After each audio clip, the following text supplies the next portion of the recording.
창세기 46장 28절부터 34절 말씀을 보겠습니다.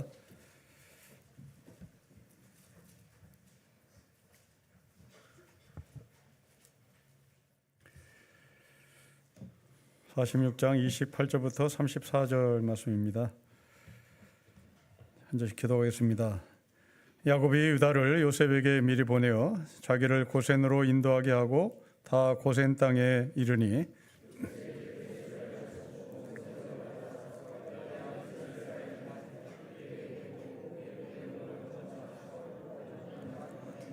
이스라엘이 요셉에게 이르되 너가 지금까지 살아있고 내가 너의 얼굴을 보았으니 지금 죽어도 족하도다.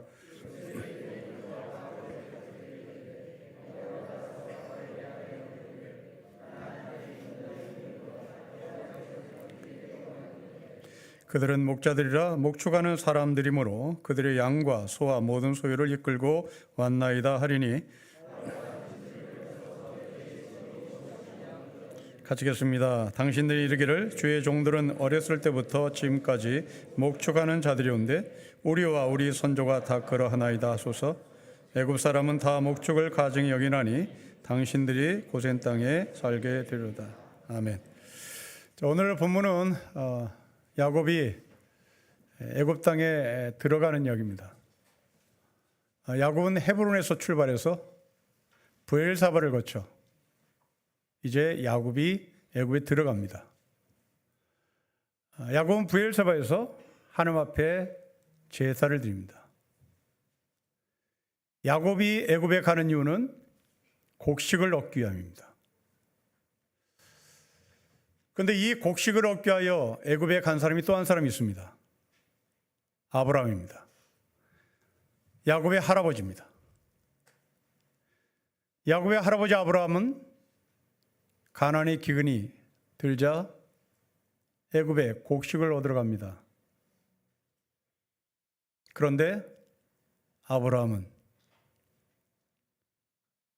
야곱처럼 예배를 드리지 않은 채 곧장 애굽으로 들어갑니다. 애굽으로 가는 아브라함은 자기의 아내를 누이라고 속이며 곡식을 얻어냅니다. 자기 아내가 바로의 부인이 되고 맙니다. 야곱은 이것을 알았을 것입니다. 자기 할아버지가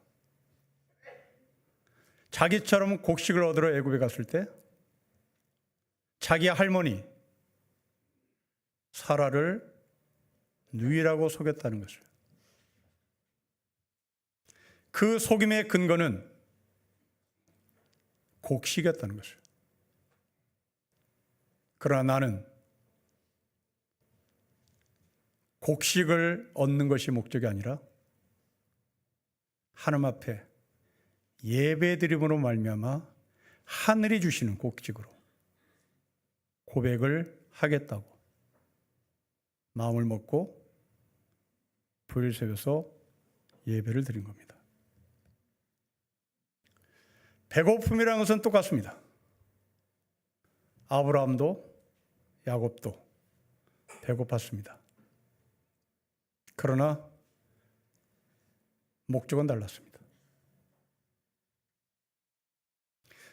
그 배고픔을 대하는 태도도 달랐습니다. 곡식을 얻는 것이 목적이 아니라 이 곡식이 누구로부터 왔느냐를 고백하는 것이 신앙인의 자세일 것입니다. 아무리 배가 고파도 바로가 주는 곡식이 아니라 야곱처럼 예배를 드림으로 하나님이 나에게 공급하신 곡식이라고 고백할 수 있어야 되겠습니다. 학교에서 선생님이 학생에게 네 집의 종교가 뭐냐고 물었어요. 아이가 대답했습니다. 우리 집의 종교는 학원을 다니는 것이 우리 집의 종교인 것 같아요. 선생님이 재차 물었습니다. 너 혹시 교회 안 다니니?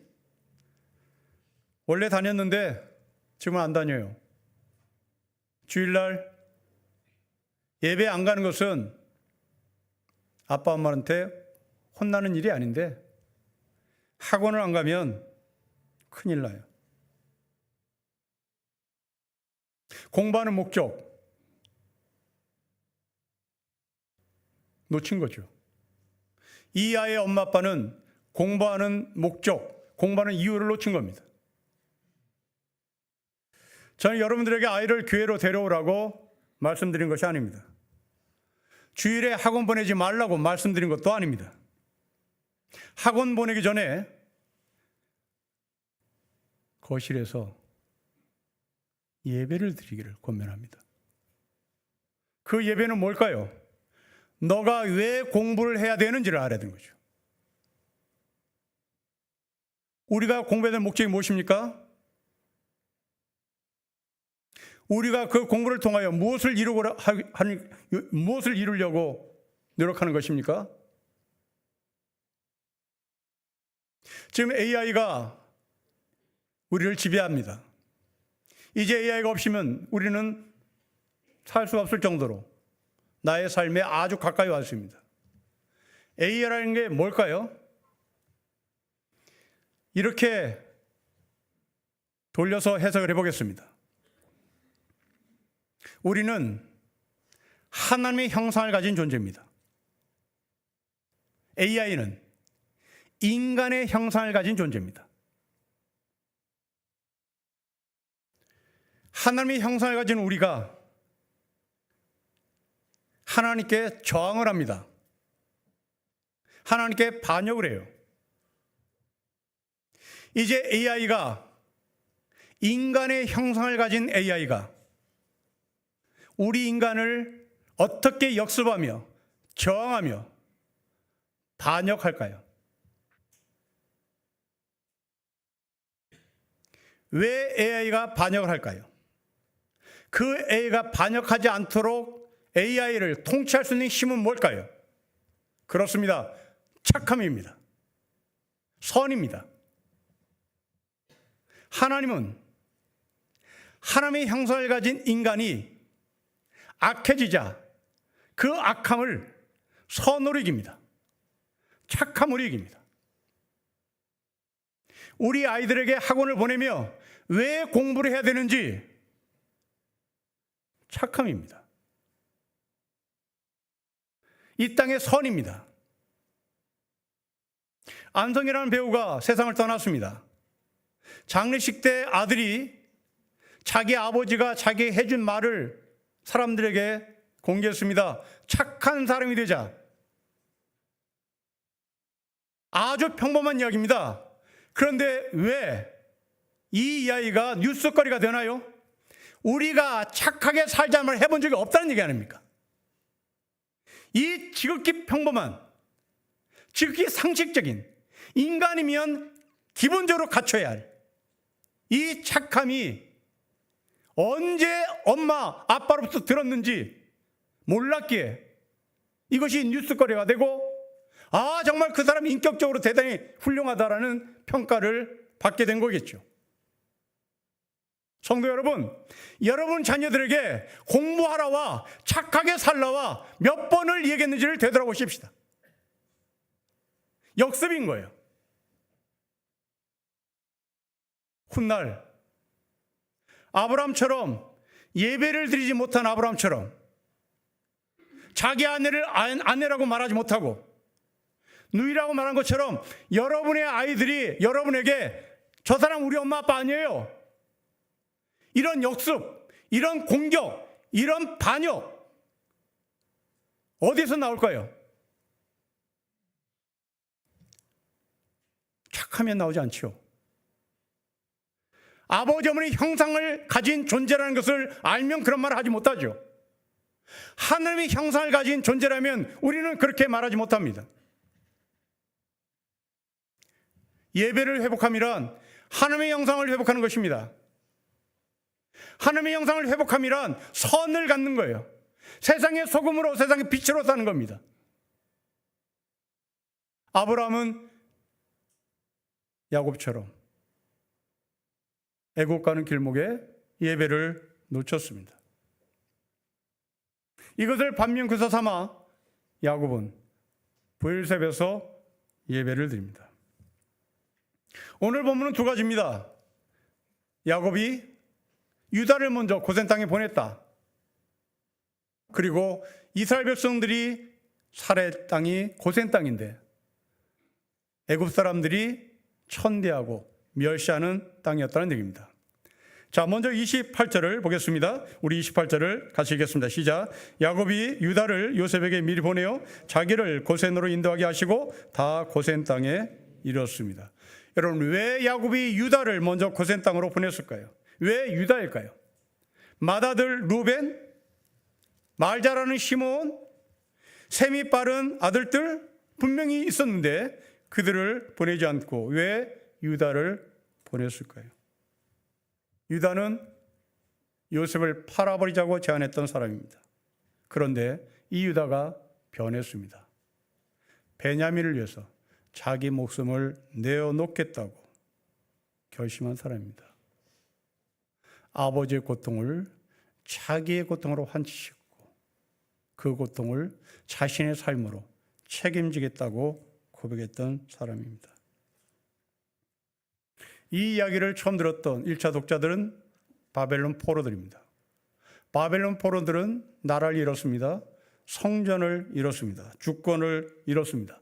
역사의 중심에서 밀려났습니다. 이 사람들은 바벨론에서 포로 생활하며 우리가 왜 이렇게 됐지? 우리가 왜 이렇게 됐지? 분석하기 시작합니다. 그런데 이 말씀을 읽으며 우리에게도 유다 같은 사람이 있었나?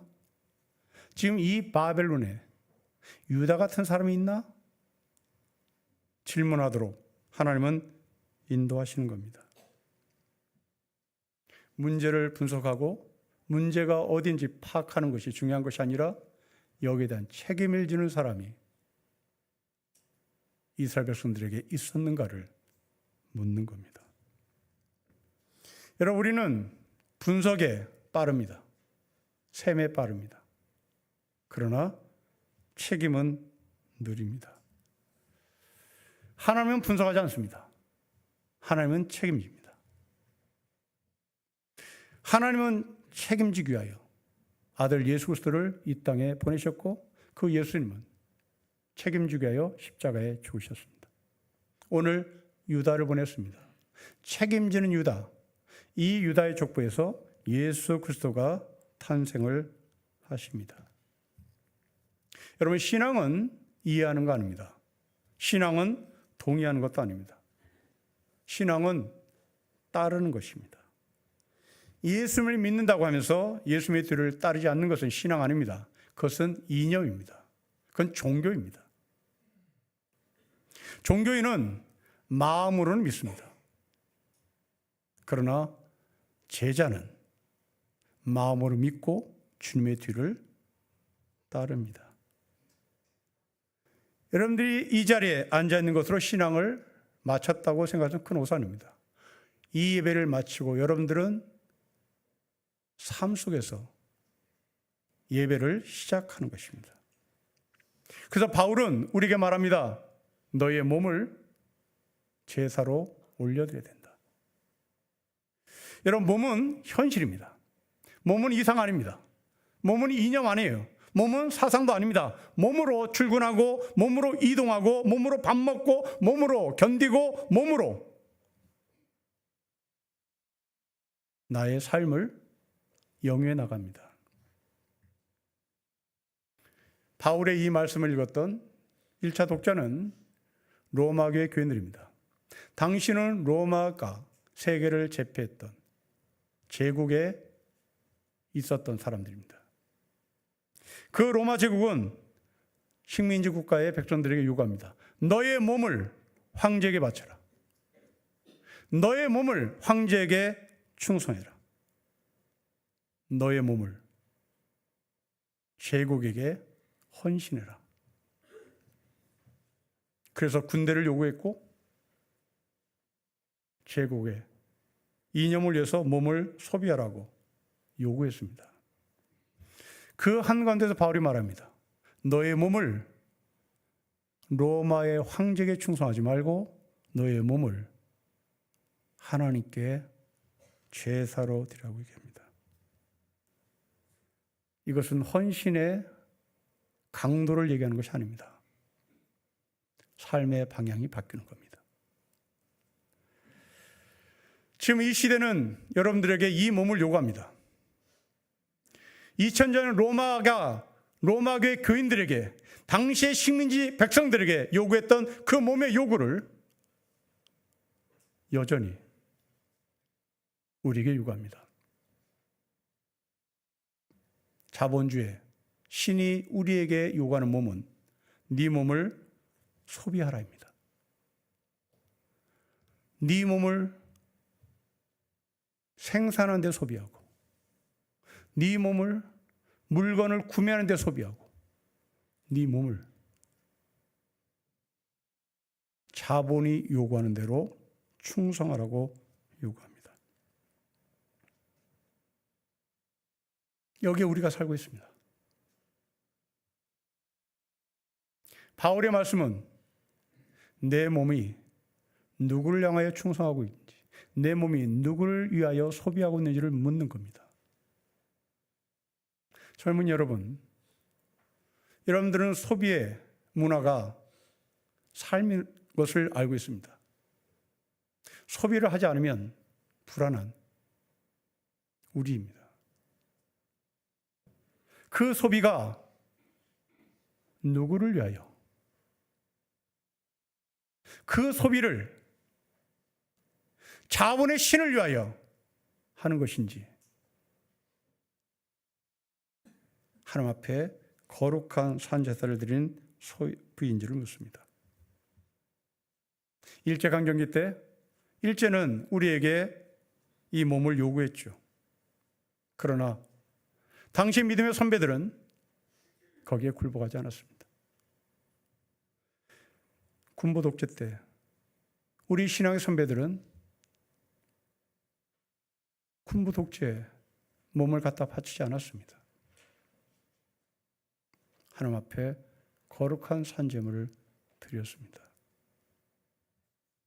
가난한 시절 부정한 것에 내 몸을 갖다 바치지 않았습니다. 가난해도 신앙을 지켰습니다. 가난해도 착함을 지켰습니다. 예수님의 뒤를 따른다는 것은 신앙생활에서 생활신앙인으로 넘어가는 겁니다. 생활신앙이란 기도를 멈추는 것이 아니라 기도에서 그 기도에 책임을 지는 삶으로 넘어가는 겁니다.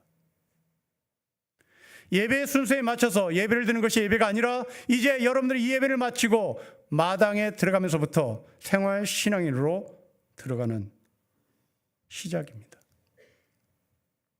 월요일에도 화요일에도 주님의 뒤를 따르는 겁니다. 세상의 소금이 되는 겁니다. 야곱이 간 곳은 바로 고센 땅이었습니다. 여러분 34절 보십시오. 우리 34절을 같이 읽겠습니다. 시작. 당신들은 이르기를 주의 종들은 어렸을 때부터 지금까지 목축하는 자들이온데 우리와 우리 선조가 다 그러하나이다 하소서. 애굽 사람들은 다 목축을 가증히 여기나니 당신들이 고센 땅에 살게 됩니다. 천대받은 땅입니다. 가증히 여기는 땅입니다. 히브리 노예들은 바로 이곳에서 천대받으며 살았습니다. 그런데 히브리 백성만 이렇게 살지 않았습니다. 이 고센 땅과 같은 곳에서 살았던 또 한 사람이 있습니다. 선지자 에스겔입니다. 선지자 에스겔은 원래 직업이 제사장이었습니다. 그래서 바벨론의 포로로 끌려갔던 이 에스겔은 제사장 옷을 입고 있었습니다. 하지만 이미 성전은 무너졌습니다. 제사장이 일할 곳이 없었습니다. 그럼에도 불구하고 이 에스겔은 나 제사장이야. 자기의 정체성을 제사장인 것을 사람들에게 말하며 그발 강가에 살았습니다.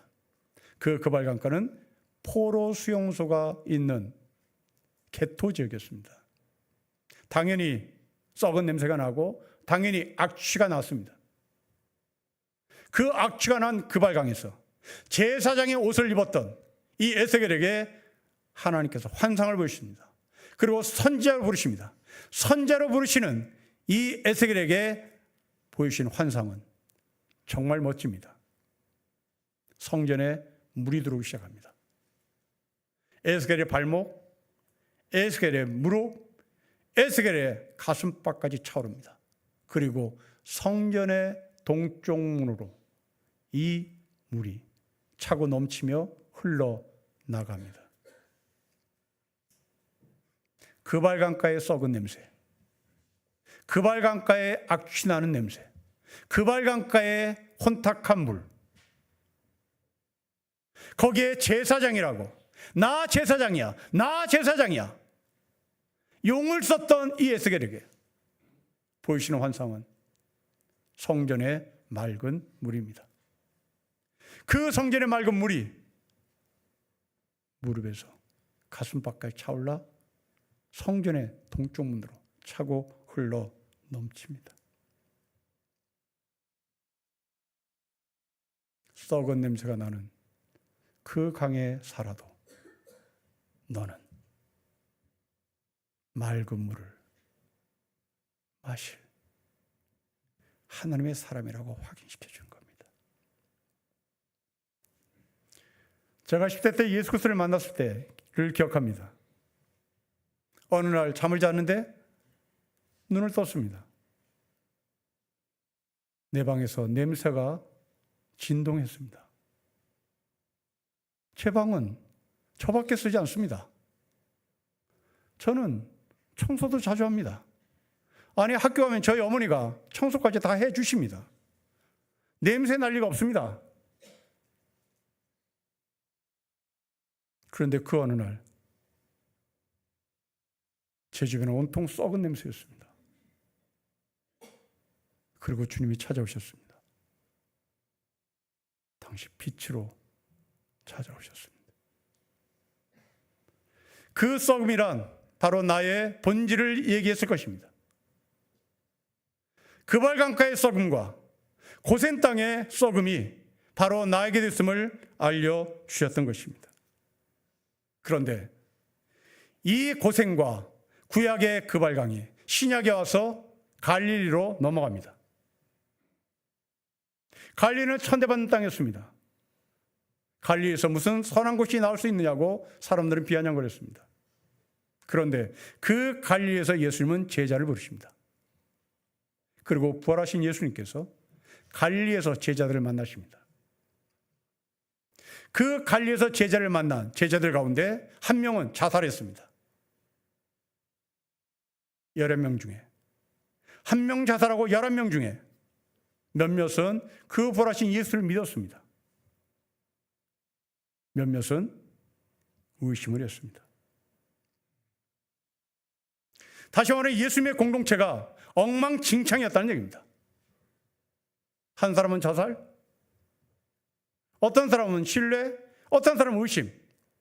그런데 놀랍게도 예수님은 이 의심하는 제자에게까지도 가라, 가서 제자 삼아라, 아버지 아들과 성령의 세례를 주라 부탁합니다.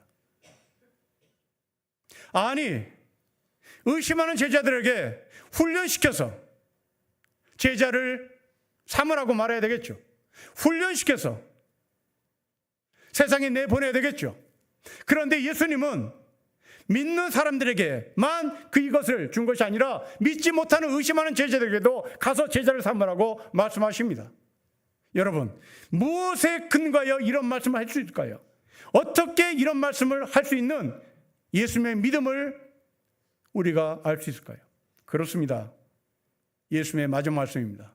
내가 세상 끝날까지 너희와 함께한다. 하나님의 약속입니다. 너희가 의심해도 내가 너희와 함께한다. 너희가 부활하신 예수를 믿어도 나는 너희와 함께한다.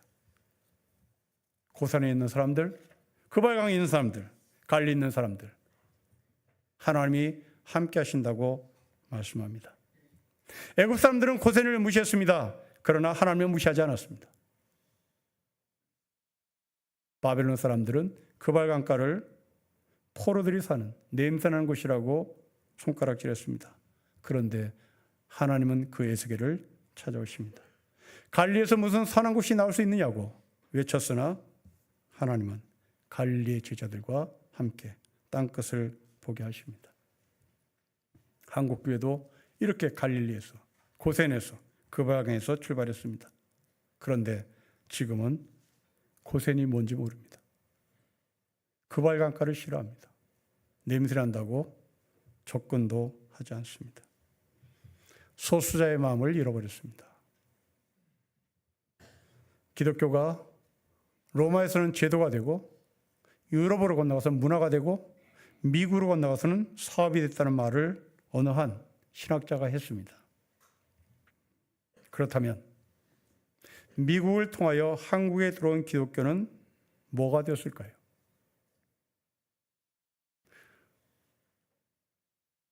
로마의 국교가 된 기독교는 제도가 됐고, 유럽으로 건너가서 기독교 문화가 됐고, 미국으로 건너서 교회가 사업을 했다면 미국을 통하여 한국에 들어온 기독교는 뭐가 됐을까요? 저의 견해입니다. 제도도 아니고, 문화도 아니고, 사업도 아니고, 정치 집단이 되었고, 종교 집단이 되었고, 그 종교 권력을 세습하는 세습이 되었습니다. 그렇다면 우리는 어떻게 해야 될까요? 여러분 28절을 다시 보십시오. 유다를 보내는 사람은 야곱입니다.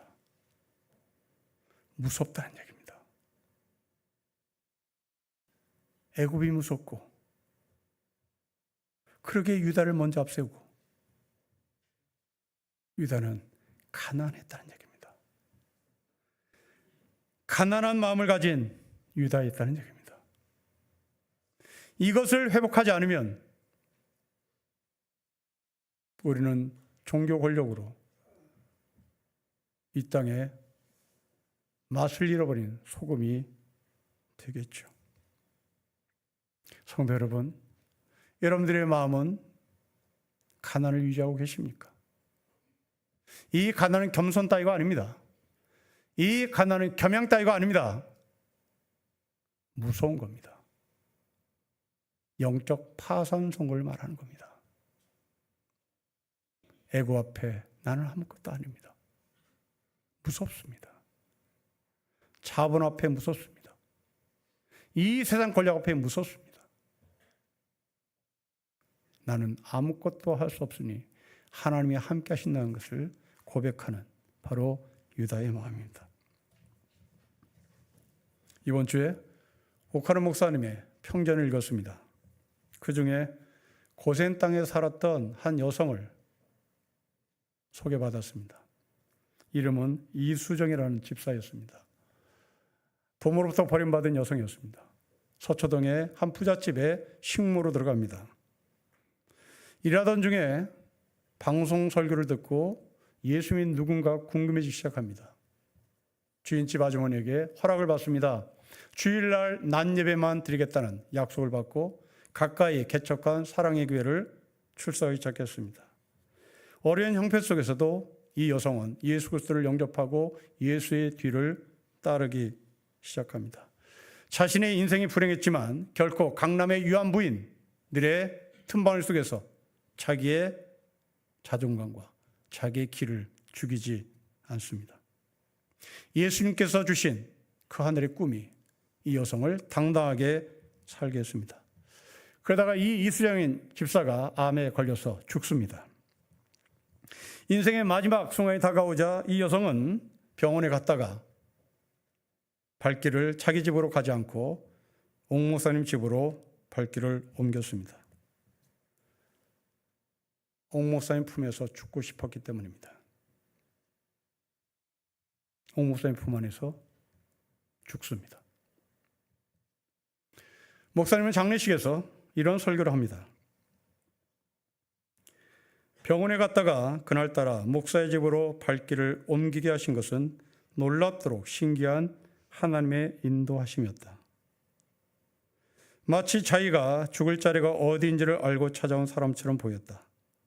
하나님은 너무 고생스럽고 너무 외롭던 그를 그가 가장 믿고 의지했던 목사의 품에 안겨 하늘로 영접하실 계획이셨나 보다. 그의 임종을 지켜보면서 나는 그가 결코 불행한 사람이 아니라는 것을 알았다. 더 고생하기 전에, 더 늙기 전에, 더 죽기 전에 잠자듯이 데려가신 하나님을 생각하면 지금도 가슴이 뜨거워진다. 서초동에서 식모로 일했던 여성, 이 여성의 꿈은 서초동의 아파트를 소유하는 것이 아니라 천국을 소망했습니다. 성도 여러분, 노후 대책을 하지 마시고 사후 대책을 하십시다. 노후 대책이 아니라 사후 대책이 필요합니다. 내가 서초에 사느냐, 대천에 사느냐, 신림동에 사느냐가 아니라 내가 누구의 품에 안기느냐가 중요한 것입니다. 우리는 사후 대책이 없습니다. 노후 대책은 너무나 많은데, 노후 대책은 확실히 해놨는데 죽음 이유가 없습니다. 죽은 이후에 그냥 죽는 자입니다. 그냥 화장장에 가서 30분이면 끝날 줄 압니다. 천만의 말씀입니다. 천만의 말씀입니다. 화장장에서 30분은 끝나지 않습니다. 사후는 있습니다. 사후는 있습니다. 이 사후의 삶은 천국과 지옥으로 나눕니다. 천국은 마음이 가난한 자가 들어가는 것입니다. 고센에, 그발강에, 갈릴리에 천덕꾸러기에 살았던 그를 품에 안아주신 예수 그리스도의 은총으로 갈 수 있는 것입니다. 고센에 살았던, 그발강에 살았던, 갈릴리에 살았던 이 여인, 서초동의 대형 아파트의 한 구석에 식모방에 살았던 이 여인, 거기에 맑은 물이 흐릅니다. 거기에 생명이 흐릅니다. 거기에 부활하신 예수 그리스도가 오십니다. 여러분의 그발, 여러분들의 갈릴리, 여러분들의 고센, 사람들의 손가락 잘 것입니다. 그러나 세상 끝날까지 내가 너희와 함께 하겠다. 하나님의 약속이 거기에 있습니다. 여러분의 냄새나는 그 자리가 맑은 물을 흘려주실 하나님의 언약의 자리고, 부활하신 예수 그리스도가 찾아오는 자리고, 여러분을 품에 안아주시는 생명의 하나님이 여러분을 지켜보시는 자리가 된 것을 주 이름으로 축복합니다. 기도하겠습니다. 고센 땅, 그발강가, 갈릴리, 세상이 무시해도 하나님은 무시하는 줄 믿습니다. 그 자리가 하나님이 함께 하시는 자리인 것을 고백합니다. 그 자리에서 우리가 예수 그리스도의 제자답게 제자의 삶을 살게 해 주십시오. 예수님의 이름으로 기도합니다. 아멘.